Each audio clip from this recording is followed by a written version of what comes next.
Hello, everyone, and welcome to Stories of Light. I'm so happy to be here with you today. I'm your host, Elizabeth Dillon Bercovici, and I'm delighted to interview a beautiful, wonderful soul, Bernadette Wulf. Bernadette, welcome. I'm so happy to be here with you. Great to be here.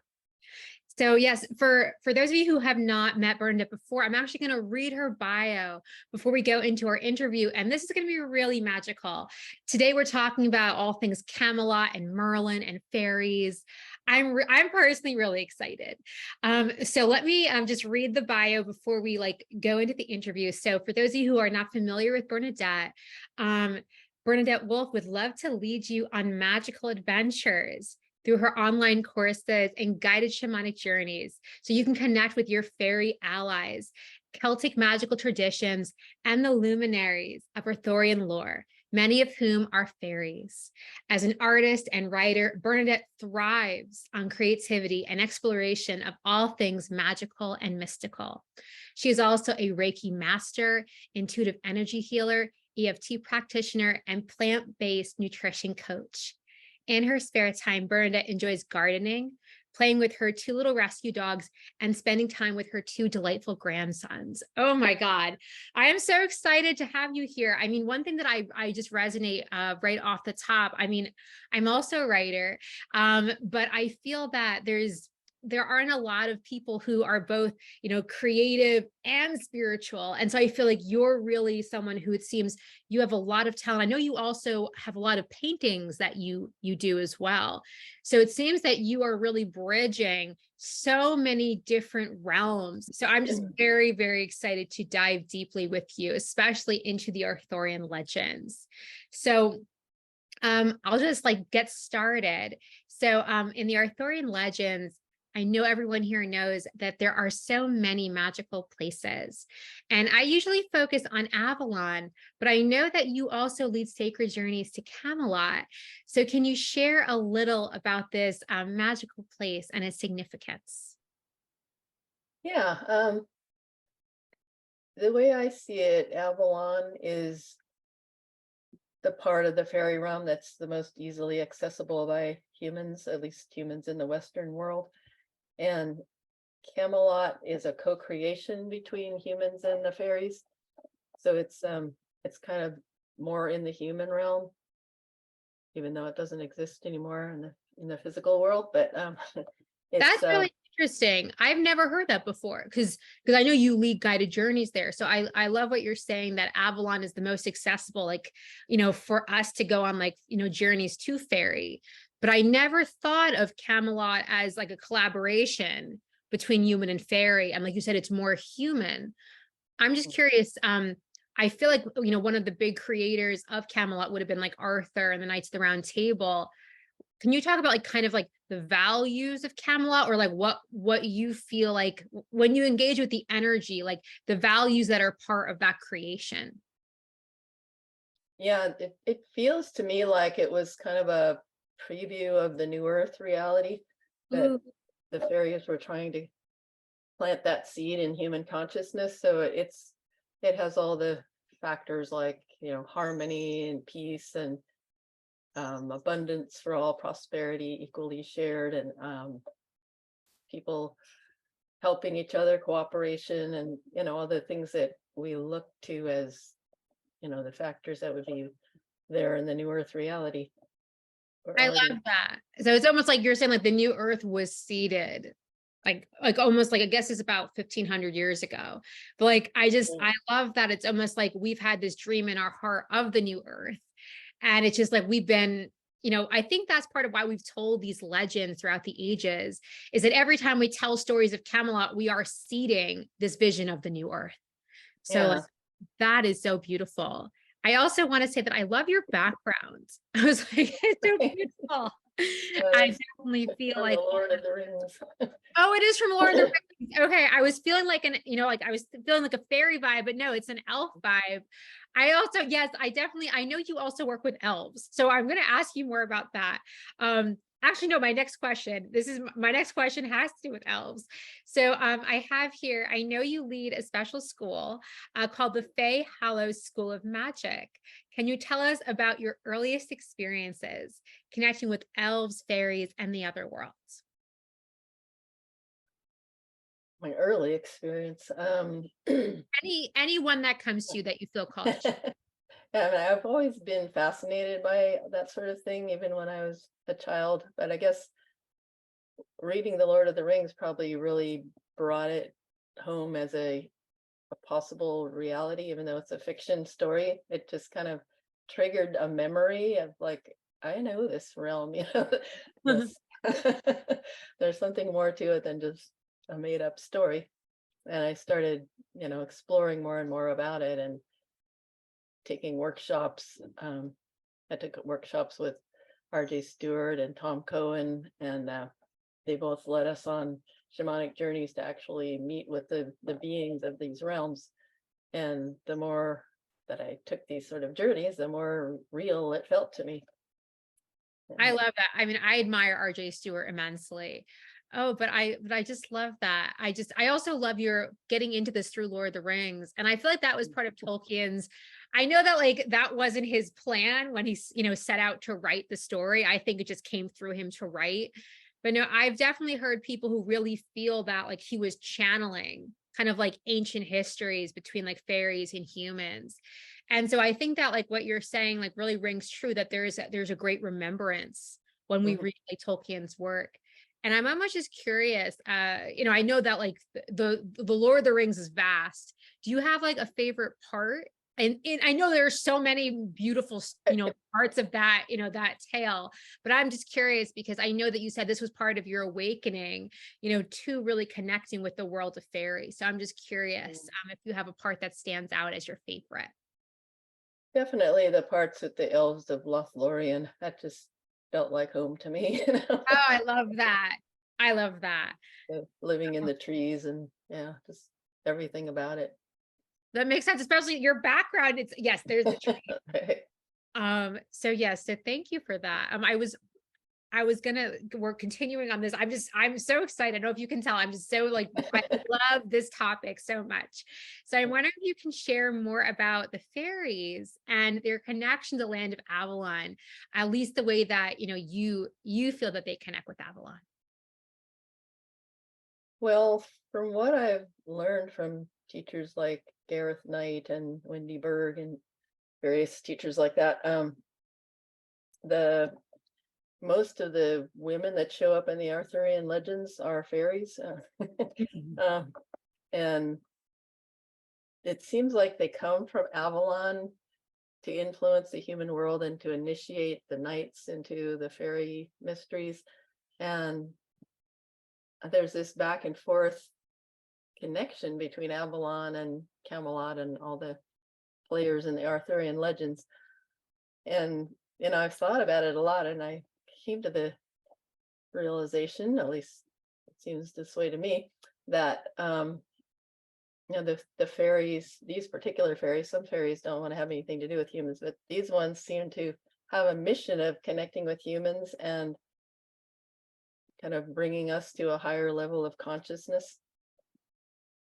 Yeah, and I definitely feel that when you're talking. You're right. I know there are some fairies. I think they're like the unseelie fairies. They want nothing to do with us. Right. But no, but I really appreciate that. Like I've never really thought of it before, that the fairies of Avalon, it really does seem like that's part of their divine purpose, is to bridge the worlds. And that Mhm. I almost feel like the way you're describing Avalon, it just seems, I don't want to call it like a spiritual hub, but it's like an otherworldly hub where it's like the worlds can come together. So it seems Yeah. like beings that are drawn there, it is like their mission is to connect across the species, across the dimensions. So I don't know. I feel like when you were talking earlier about Camelot being a place of harmony and everyone getting along, it just seems like that is like the sacred wisdom, that I feel like in yesteryear we knew, it was like as natural as breathing, how to be in harmony and how to get along, not just like with other human beings, but with other other types of beings like the fae. So Yeah. I just am very I'm just like very excited that like because I feel like as we're having this conversation, I feel like we're bridging that remembrance and Hmm. deepening that connection for people to remember the fairies. Yeah. So I'm just curious, in your opinion, how can we bring the magic of the elven and fairy realm into our everyday lives? I think it's a lot about just being conscious and remembering, I've just been working on a new workshop idea about connecting through apples and the legends of the apple branch and the magical apples that came from the fairy realm. And I've just been thinking about connecting with apple trees and apples and how that can be a reminder of the fairy realm for us, because it seems like, I mean, Avalon is the Isle of Apples. And in the stories, a fairy shows up. There's several different stories that where a fairy, either a woman or a man, shows up with either an apple or an apple branch or a silver branch, they call it, that has apple blossoms on it. And they give it to the person as an invitation or a key to enter the fairy realm. So I just think you could use the apples as a sort of a talisman to kind of remind yourself of the fairy realm and bring it into your daily life. I love that because I think that people hear like Avalon is the Isle of Apples, but they don't really know what to do with it. I mean, Mhm. I think that people think of it as like an island of like, fertility and, fertility and abundance. But I love this idea of the apple, something just like very three-dimensional that we can see and hold as a way of connecting with the other world. So I love that as an Yeah. answer. Um, I'm also curious because I know that you do fairy Reiki. So can you tell us a little bit about that? Like, so for you to do fairy Reiki, are you healing human beings with the beautiful energy of the fairies, or are you actually healing the fairies themselves? Can you tell us just a little bit about that? Fairy Reiki was given to Violet PL, I think her last name is, um, as a way for humans to tap into the fairy energy to heal humans. And it's sort of similar to Usui Reiki, but it's the symbols of fairy Reiki are connected with the elements. So whereas Usui Reiki symbols are more just about the energy, the different, like the physical and emotional energy. Um, but in fairy Reiki, they have the elements connected with the earth, air, fire, and water. And when you're sending the energy, it kind of connects you in with those elemental beings and healing that way. So it's more connected with the earth energies. That's really interesting. I would also love to hear more. I mean, I know you can't give away like many of like the secrets. People have to be like initiated into fairy Reiki, but I think it's really interesting because I'm also a Reiki master. So I know about like the different symbols. But I think it's really interesting what you're describing for fairy Reiki as it being very connected to the elements. Because I know like whenever I do magical ritual, I call in the elements. Mm. And I think it's interesting because I would almost think that the fairies are so magical, they don't need to call in like all the elements but now that I'm talking to you, it seems like they are one with the elements. I'm just Right. curious if you can share a little bit more about the fairy connection to the different elements. Well, they live in the etheric realm where it's not a physical realm as ours is, it's more rarefied, but it still has the same elements of earth, air, fire, and water, but they're just more on the etheric level. So when they use them, they're bringing things into balance. They all have to be in balance to create health. So like if you've got too much fire, you're going to burn out, or if you have too much water, you can get, kind of bogged down in emotion or that sort of thing. So when you balance them all, then you can create harmony in your body and your soul. Yeah, I love that. I'm someone who I have like a lot of fire energy. I'm a Leo. So I'm always trying to pair it like with water to try and calm down. But no, I love that. I really love the way you describe that, like, because they're etheric beings, like they have these elements really on the inner planes, and they're just like a more etheric form of like fire, or more etheric form of water. Right. That, because I had never really thought of that before. So that is really, really cool. Um, I feel like I'm like zipping through my questions, but I'm just like so excited to get to all of them.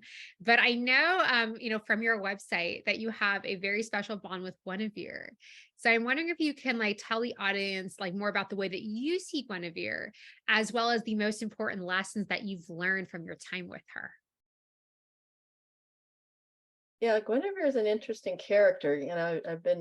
I've always been fascinated with the Arthurian legends, and I never paid that much attention to Guinevere. She always seemed sort of wimpy, like she was always getting abducted or being in beauty contests and things like that. She just didn't seem to have a lot of substance like some of the other characters. But I read, I don't know, maybe it was a year or two ago, I read Wendy Berg's books about the red tree, white tree in the Guinevere book, where she talks about who Guinevere really is. And I realized that she incarnated from the fairy realm into the human world to marry Arthur and be the Queen of Camelot in order to bring that whole energy of Avalon into the human world. And once I realized that, it was like I just had a whole lot more respect for her, like, because that's quite a mission to take on. And so I just feel like she's got a lot of I don't know, a lot of, just her example gives us a lot of substance to, as an example to follow. Yeah, I don't know quite how to put it into words, but No, she's, no, but I think like it's almost like I feel like almost like a role model, where yeah, it's in that sense of like on the surface I think because we have that kind of idea in our culture when we think of Guinevere as just like she's like this embodiment of beauty and Venus, a kind of energy, but it's like, is there substance behind that? And so I think what's been so amazing with like the work that was done by Wendy Berg is this deeper understanding of her greater soul mission. And it's really seeing that that beauty she brought to the world wasn't just like human beauty, it's the beauty of the other world. And right, and it's like, and it's also the power, and I feel like the magnetism she exuded really, really was, like you said, she was bridging Avalon into our mhm, 3D reality. So I definitely feel like that was a very sacred mission. And I agree that changed, like I had a like kind of similar experience to you, because growing up I watched, watched a lot of King Arthur movies. And again, like the way they paint Guinevere is that she's just like very fickle, like she doesn't really have mhm, much substance to her. And that's right, why I felt like it was really liberating to actually yeah, read the work of Wendy Berg and to really understand the story in a brand new way. Absolutely. yeah. And I think that's the way she started out. But if you look at the evolution of the Arthurian myths, they, you know, the the women like Morgan Le Fay and Guinevere, they start out as being these very powerful healers and strong women. And as the myths evolve, each version of them, especially when the Christian influence started taking over, they were, made smaller and smaller. And even, like whenever suddenly Lancelot appears out of nowhere and and she has an affair with him, she's not faithful to Arthur anymore. But in the earlier legends, Lancelot didn't even exist, so they've added these layers to make them seem less and less, honorable as the legends evolved. Yeah, no, But I definitely feel like that's like it's obviously like an agenda, because mhm, it really is to poison their good name and the honor. And that's what's so crazy, mhm, because the Arthurian legends are all about honor. So right, I think it's amazing that even like well-meaning writers like, Thomas Mallory, like I feel like they got so drawn into, like, I feel like it's like the allure and the romance it's like that they kind of almost miss the original point of Right. these divine figures, which is really like, I really see it as like kind of like seeding like a heaven on earth reality, which really is taking like the sacred principles of like harmony, divine truth, and really bringing them through into humanity. And Mhm. I see it as a very, very noble thing that these historic figures were doing, bringing this to the world. And Mhm. then I feel like the writers who told the stories ever after kind of got a little carried away. And I know they're just trying to tell a good story, but at the same time, I totally resonate with what you're saying, that the stories transformed over the years, and it seems like we lost touch with those powerful female figures in the way Yeah. they were originally rendered in the first tales and the first legends. Right. So speaking of stories, so I'm just curious, like, do you have a favorite story, either from the Arthurian legends or Celtic lore? And I would just love to know what you love so much about this particular story. Well, I really like the story. Anything to do with Merlin always is fascinating to me, and I really like the story of the way Merlin, orchestrated Arthur's birth, and tricked his mother Igraine into thinking that what's his name, the Uther. Uther Pendragon was Yes. her husband, even, put him in a disguise so she'd think he was her husband, and it's kind of like he had this whole plan to, you know, basically create Arthur as the king, and then bring Guinevere into the picture, and establish Camelot through them. So I just find that fascinating that Merlin had this whole thing worked out. Yeah, no, there's actually a later question that I have, but I know that you have a very I've seen on your website, and talking to you, I know you have a personal relationship with Merlin. Can you talk about, like, I guess, like, the work that you've done connecting with Merlin, and just like, I think, like, the message, the wisdom that Merlin has for us in today's world? Yeah, I mean, I guess I've always found him really interesting. I didn't have a personal connection with him until I did a workshop with R.J. Stewart on Merlin, where we actually, did a shamanic journey to meet him. And he gave me this sort of like a topaz, like jewel, and told me that that was like a seed that I was supposed to let it grow into something. I wasn't quite sure what it was for, but I've realized since then that it's all about the work I'm doing is kind of bringing the mission of Merlin forward into the world, which is to establish the new Earth reality, basically to wake up humans and to get humans to work with the fairy realm to create a better reality for humanity. Yeah. So yeah, just everywhere I see him appear, and his relationship with Nimue is also really fascinating. In the stories that also evolved so that Nimue became more and more of a trickster, and someone Mm, who was, out to get Merlin, whereas she started out as being his, companion and kind of his consort. yeah. Um, No, I definitely agree with everything you're saying, because again, like, I've definitely talked about this before, but like, there really, I feel, was like an agenda against the women in the Arthurian literature. It's like they really start out as like these beacons of light and feminine magic, and it was like, oh no, we can't have these women be right. powerful. Like, and so it's interesting because usually in the legends, like, I feel like Merlin became the only one with the power. When in, like, Mhm. the earliest legends, like, we know, like, Morgan Le Fay was Queen of Avalon. We know that Nimue also had, her own kind of magic. So it's just very interesting. Like, I think that Merlin, the way that, I really connect with him. I mean, I feel like he is the embodiment of that wizard energy. He's just, and so I think it has a different feel to me than like the Ladies of the Lake or, like, Queen of Avalon. And Mhm. so I'm wondering, like, because I know you've done workshops, like, how does that wizard energy, like, how does that feel to you? You said like you've connected with him like on the inner planes in different workshops. Hmm. Yeah, he feels I mean he has a sense of humor, but he also feels very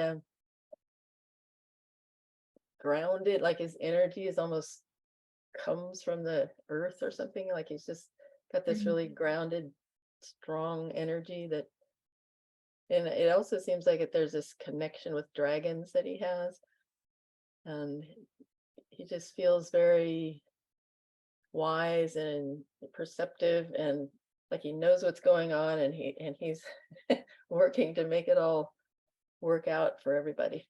um I like that, the idea of he's behind the scene, like the same way you described him, like with the birth of Arthur. He's yeah. like, I'm behind the scenes bringing harmony back to the world. So I really love that. I also like the sense of him as very grounded, and like I do definitely feel that he has that connection to the dragon. So I'm glad you said Mhm. that. Speaking of, because again, like I know, like I feel like Merlin is all about magic. And so Mhm. when I was like getting ready for this interview, I was checking out your website and I know that you actually do quite a lot with magic. And so I was wondering, like, I know you also, it's funny, you do work with magic and you do work with law of attraction. I was wondering if you could talk about how law of attraction is related to magic. Well, the way I see it, magic can't exist without law of attraction. I mean, it's I mean, I feel like magic is a way of working with your subconscious mind. It's a way of communicating with symbols and rituals and all the ways that the subconscious mind understands, rhyme and rhythm and pictures and all that. Um, Magic takes those things and puts them into a practice that actually communicates with the subconscious mind. And that's the thing that holds most people back when they're trying to use law of attraction, because you can consciously want anything, but if your subconscious mind is not there, you're not going to get it because the subconscious mind is so much more powerful than the conscious mind. So if you use, the magical means of communicating with your subconscious mind, then you can get it on board with what you want consciously, and that will help you achieve what you want. I love that. That is really cool. I've never heard that before. Like because I know that like in high magical rituals, like people do a lot of work with symbols. And Hmm. and so I feel like what you're describing is really kind of using like like these kind of magical symbols. It's almost like powering them to do this kind of sacred work on the unconscious mind. I really love that because I think a lot of people feel like almost like a victim sometimes to their subconscious. And they're Hmm. like, I want this thing, and they don't know how to break through. So I love that it's like, again, that's why it's magic. It's like, because it is that kind of power that's, actually like kind of reacquainting you with like your divinity, with the wholeness. Like, so you can get completely on board with what you're creating. So Right. I love that. And on your website, I know you talk about high magic. So I'm wondering if you can talk a little bit about the purpose of you kind of said that you've already just said the purpose of magic really is to get the subconscious on board. But I'm wondering if you can talk about like more deeply about the purpose of magic and high magic compared to everyday practical magic. Well, the way I see it, everyday practical magic is just kind of like basically using magic to communicate with your subconscious mind to get what you want, and change things in your life, or make your life more harmonious. But high magic is more of a spiritual path, more of a, it's not a religion, but it's a spiritual path of discovery of who you really are, and the amount of expansive, powerful presence that you have that most people are not aware of. And I don't think any of us are truly aware of how expansive and powerful we are. But the more we work with high magic, the more we can discover that wider aspect of ourselves that's connected with everything, that knows everything, that's, part of everything. That was such a beautiful answer. Thank you. I mean, I really love that, because I think when you're in like a high magical like ritual, you have to connect with like you connect with all the forces that be, and you really have to come into your own power. So I really love that, because in that moment when we're doing like high magic, we become the wizard. So like I love the way you put that. And I love how you said it's like just coming into, almost like coming into concert with everything that is and all the different forces of the universe. So I really love that you said that. Yeah, it's kind of like, when we are born into this world, we're kind of taught to be small, taught that, we only have so much power, very little, and we're expected to kind of fit into the whole matrix reality and play along with the game. And the magic is a way of seeing beyond that, kind of escaping the matrix and seeing that there's a whole reality beyond that that we can tap into and bring into our daily lives. Yeah, I really love that, because I think that a lot of times, I know when I was starting out with magic, I was really kind of using like my personal will. And I Mm, was like, I will this, I would like this to happen. And I feel like the more that you kind of practice, the more it really is about like aligning your personal will with divine will. And so it really is coming into that like full, embodiment of divinity. And that's right. why it's interesting, because I think that like a lot of times when people first approach magic, they'll be like, this doesn't work, or like, Mhm. and they'll have like not great results with it. Yeah. But I feel like what you're describing, it's really coming from such a deep place within us, Hmm. I think. And that's how we generate, like, I think that's how we generate these kind of big changes in the world that are very, I feel like almost like a contradiction of what we're taught when we're really young about like, you don't have a lot of power, you can't make a big difference. And I really feel like the way I'm feeling your point is almost like magic is about us reclaiming the power that is our birthright. It really feels like a magic is a reclamation of power, just based on the Yeah. beautiful description you gave. And the funny thing is that the more you learn how to, manifest what you want, the less you care about changing things. It's like Yes, yes, I know. it's like, oh, everything's already perfect. I'm already manifesting what I want. Yeah, no, because So, I think no. I really I feel that when you're talking, because I think that it almost goes back to what we were saying earlier with the fairy Reiki, where it's all about coming into balance. And also Merlin also is about coming yeah. into balance. And so I think when you live your life by these kinds of principles of Avalon and Camelot, like you're actually just like kind of seeding harmony wherever you go. So like that Mhm. almost becomes the law by which you create your own reality. So Right. that's why you're right. That's why you don't need to go into these like high magic like rituals, because you're just being that in the world. And like divine order is just, it has to exist wherever you go. So Mhm. I love that. So I have more questions, but I wanted to say, like, over the years, as you are someone who's like very deeply connected to the fairy realms and the Arthurian myths. I'm sure you've accumulated a lot of wisdom. Is there a particular lesson or piece of wisdom that has come back to you again and again?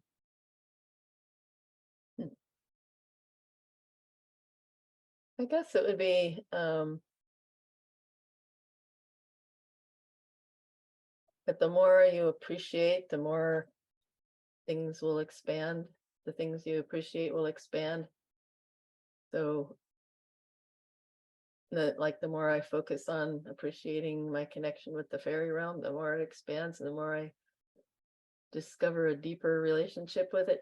Um, and it's true of everything in life, the more you appreciate people in your life, the more harmonious relationships you'll have with them, and the more you appreciate your abundance and prosperity, the more that will show up in your life.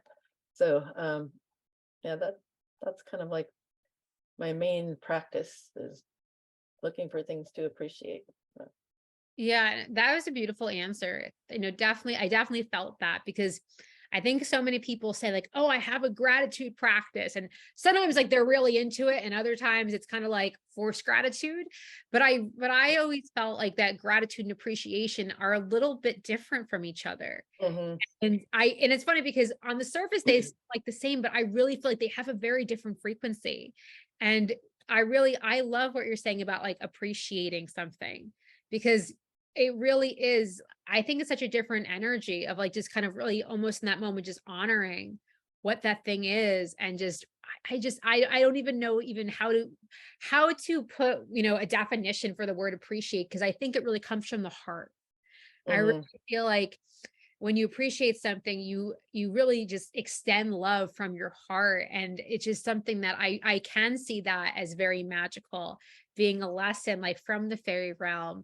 And I can see why that would expand your, like you said, like when the more you appreciated the fairy realm, the more that it just opened up to you.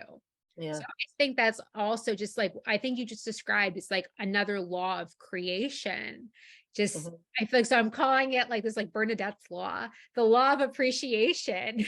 I really love that. It's like, I guess the invitation for everyone listening is like, again, like what you want to see expand in your life, to really make a daily practice of appreciating it. That just sounds so beautiful. Yeah, I Uh, think gratitude has an energy of something coming from somewhere else, like thanking someone else or thanking the universe or whatever. Like it's like it's outside of you and you're thanking it or thanking someone for it.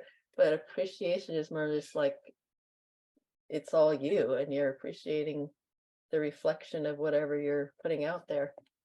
I know it's a subtle difference, but I think it's Yeah, no, I think it's an important one too. No, I just think, no, it's so funny because I was someone who I always had a little bit of an issue with gratitude. Now I'm much better at it.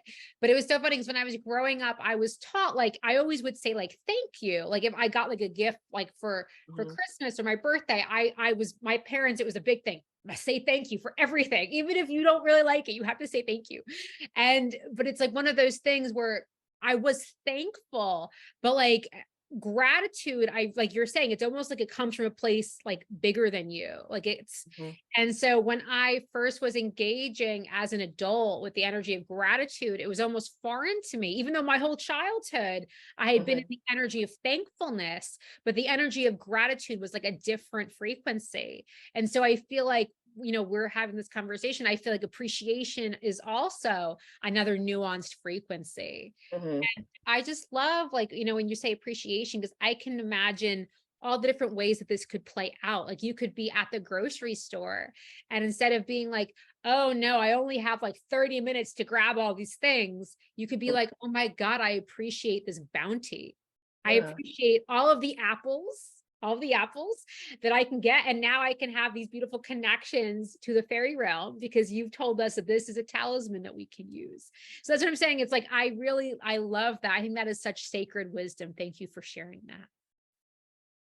Um, I have a very similar follow-up question. So it might be the same answer, but I was going to ask, like, what are the most important things you've learned from your time working with like fairies and like elves, like the most magical lessons they have taught you? But it seems like it might be the same thing, this appreciation. yeah, in a way. But I think also just noticing more of the way that they are present in the world, even though they're invisible to people most of the time. They're weaving their energies into everything around us, and especially the nature spirits are just being aware of how the plant beings are making the plants grow, and the gnomes are under there working on the roots, and the the flower fairies are making the flowers grow. And just I've just become more and more aware of how all these beings are woven into nature and are making it all manifest from the templates in the fairy realm. That is so beautiful. And I love that, especially because we can go out in our garden and we just see like, oh, here's a tree. Oh, here's a flower. Mhm, And like what you're describing is the inner workings, the things that are happening on the inner planes, that just because we don't see it in like most of the time in our modern world, it's because we haven't really attuned our senses to perceive them. Doesn't mean that they're not still there in all of their magic and all of their glory, really creating everything that we see in our reality. So I right. think That is really powerful. And it just kind of brings me back to the beginning of our conversation. We're talking about Camelot as this like bridge between our world and the fairy world, like to really like I feel like to really serve as a place for us to be in harmony. And I really feel like that is the true state. Like that's what life is supposed to be. It's like we actually aren't meant to be separate. Like I feel like we are meant to be connected. I feel like that's part of the fabric of both of our realities. So Yes. so I really love that lesson. Um, trying to see what other questions I have for you. Oh, I have a beautiful question about your artwork because I know we opened, today saying that you were an artist. And so I know that you paint beautiful works of art full of fairies and other mystical beings. Curiously about your journey as an artist, like when did you first start painting? Well, I always drew ever since I was really little, um, mostly with crayons. And then it wasn't until I was in high school that I started doing painting. I never really got into it till I was in college, though. Um, so it was kind of a gradual evolution from drawing to painting and sculpture and things like that. And yeah, once I started painting in college, I kind of started developing the style that I use, where it's lots of kind of luminous layers over each other. Um, and yeah, that just sort of evolved into more and more ethereal, sort of images. Yeah, I wish we could share your paintings with everyone here. They'll have to look them up on your website, but you have beautiful, like you have very mystical paintings. And that's why I think it's really cool because it seems like, like spirit gave you that gift. You are an artist, you're a writer. But it's also like now you get to bring the magic through your art. Mm. And so, yeah, I would just encourage anyone to, to check out Bernadette's like paintings. They are beautiful. Um, so yeah, I have a question about the magic of art, the magic of painting. So I was basically going to ask if you could talk about, the magic contained by a painting, or work of art and why you feel that, visual art is so powerful. Well, like I was saying about, communicating with the subconscious mind and symbols, art is just one of the way it's basically magic in itself. It's a direct communication with the subconscious mind. When we see an image, just goes straight in without, censoring. Like, when we hear words, our conscious mind is like, well, I don't believe that, or I do believe that, or whatever, But with art, it just goes straight into your subconscious and communicates in a way that the conscious mind doesn't necessarily understand. So, Mm. yeah, I think, and when I paint, I kind of get into an altered state where I'm kind of bringing that energy into whatever I'm painting. Yeah, no, but I love that. I just really feel like to me, I love the idea of like art as magic. Mhm. Art is magic. And it's like because you said in the very beginning that one of the most important aspects of magic is really getting the subconscious mind on board with Right. what you're here to do and be and create in the world.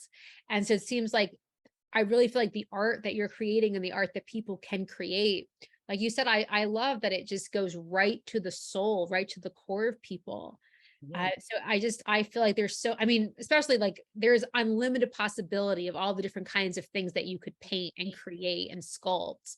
But I just really love the way you describe that. Just, I never really thought of art again, like in that more magical way of just going right to the core of someone, just like, not even having to engage with all those subconscious blocks. And so thank you for sharing that. I definitely want to ask, more about the school that you run, the Fay Hollow School of Magic, but I want to make sure, is there anything else that you'd like to share about your work as an artist or just like the magic of art before we move on to that question? To me, it's just it's like I get these images that come from somewhere, maybe from the fairy realm. I'm not sure exactly where they come from, but they're sort of like they sort of pester me until I actually put them on a canvas. So it's kind of like my workshops too. It's like I just get these little messages bugging me, like, you know, do a workshop about this. It's kind of like the same thing with paintings. And then eventually I just get inspired to make it happen. Yeah, So, I love that. No, I know exactly what you're talking about. It's like that kind of ping. It's like, do mhm, this. And you're like, oh no. It's almost like once you start saying yes, like they request don't stop. right. But I love that. I definitely feel that because I'm not really, I'm a writer, but I'm not a painter by any means. And so I have the utmost admiration and respect for people who like that because I don't really know what the process is like for an artist to get that initial burst of inspiration. So I love that you describe that you just get these images, maybe they're from, your soul, maybe they're from the fairy realm, but they just like have to come through. They have to be Yeah, born into the world through you. So that is extraordinary. That's also, I feel like its own kind of magic. yeah, So definitely. definitely. So I would love to hear more about the school you run. I know it's the Fae Hallow School of Magic. So, I know you teach, classes about, Guinevere, Merlin. Can you tell us more about the work that you do at the School of Magic? Yeah, originally I created a year-long course that covers the basics of magic from the Celtic tradition, with how to cast the circle and the work with the elements and the fairy hallows, which are in the Irish tradition, the Tuatha De Danann brought 4 sacred hallows to the earth, which were the cauldron of plenty and the stone of destiny and the spear spear of destiny, I think it's called too, the sword of truth. And these 4 symbols are like kind of the foundation of the Celtic magical tradition, and they're related to the directions and the elements. And they're from 4 fairy cities in the 4 directions, and you can take shamanic journeys to go then visit the cities and find out the energies that are contained in them. And so that was kind of the basis that my first magic course was built on. And then this second one, I don't remember if I did Bridget's Path or Merlin's Path first, but I did one on Merlin and one on Bridget, and both. The Bridget one is all about energy healing, Mm. and then the Merlin one is all about his work to bring in the new Earth reality, working with the fairy realm and how that connects with all the Arthurian legends. So those are the the written courses that they also have shamanic journeys connected with them. But then I started doing live workshops, especially when COVID hit. I started doing them online.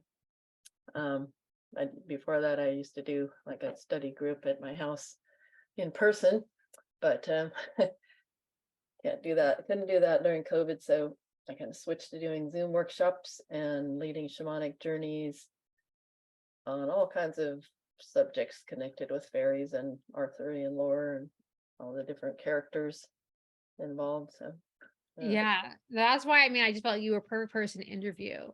Um, mhm.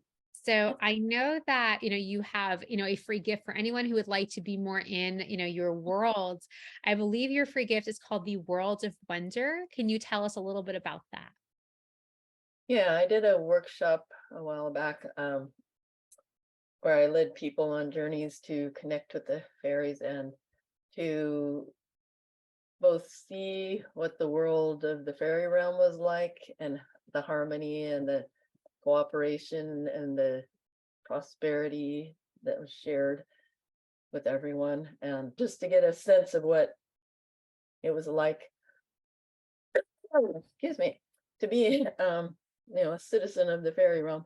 And then also we did a journey for people to look at the world through the eyes of fairies, which is really kind of fascinating and fun.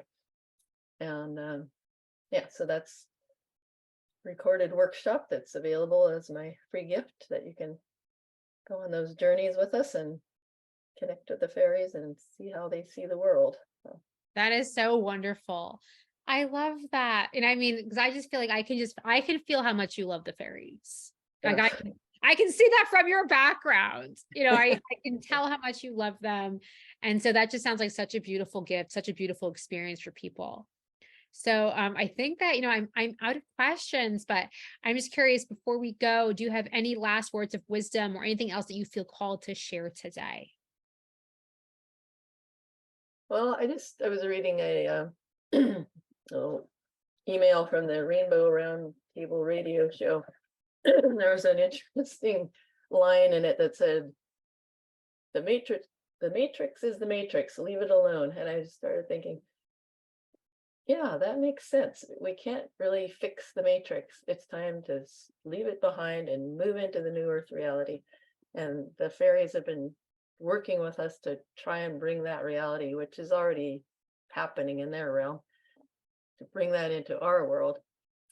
And so that's what I'm all about. And I hope everyone will come with me. Yes, no, I love that. I mean, one thing that I think is so powerful about what you just shared is that I think people get like almost like very worked up, and they're like, we have to create this new reality. And you're just saying, it's like, calm down. It's okay. It's already created. It's like, it's already there. The fairies already have this. It's online.